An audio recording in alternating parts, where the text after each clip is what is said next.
Now that you have identified those action steps that you need in order to carry out your dreams and goals, it's now time to create a plan. So, the first step in creating a plan is to create some work for yourself. Give yourself some assignments. So, this is the specific work that you would do based off what you identified that needs to be done. So, what happens is when you give yourself some assignments, this is all a process of making it real because now not only have you identified those steps, but now you have intentions to start it and you have an intention to complete it. So you actually have the intention to execute this plan and carry out these goals. So think about it like your job when you go to work. Um, every day you know you have some type of assignment or some type of project that your boss is going to give you, and those projects and those assignments has to be done. And if they're not done, you know you're going to get rolled up or you can get fired. So you have to have that same type of energy and approach to your own personal dreams and goals. Give yourself some work, give yourself some assignments to hold yourself accountable for making sure that it actually gets started and that it actually gets done. The second tip for creating an effective plan is to create a work schedule. So, creating yourself a schedule ensures that the action happens. A schedule will help you to be consistent and to be accountable to make sure the necessary work is done. It would also help you manage and organize the work that you have and be able to monitor the progress and keep your goals on track. So, in the job example, when you go to your job, you have a schedule. The assignments or the projects that you are given, they have a schedule.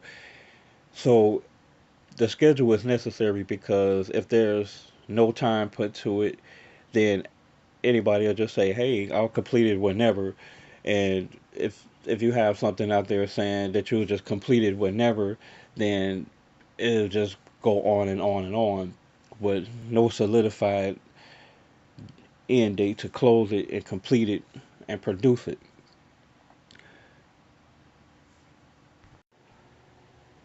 As you create your schedule, you will set a specific amount of time each day towards a certain project or a certain goal that you're working on. So now once you have your assignments lined up and your schedule together, the third step for creating a plan is to strategize.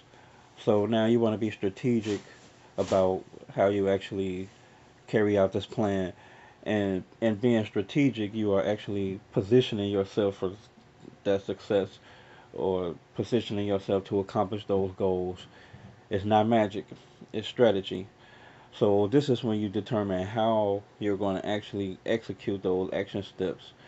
And being strategic is going to also help you to prioritize and identify potential resources you may need. So ask yourself some questions. What's a strategy for something you're working on right now? Like a real estate investor, what is his strategy for closing more? Um, everybody have their specific strategy. So companies that you know, like Apple and McDonald's, McDonald's is not leading their competitors by accident or by magic. It was all strategic planning that they are the leading competitor in the fast food for hamburgers.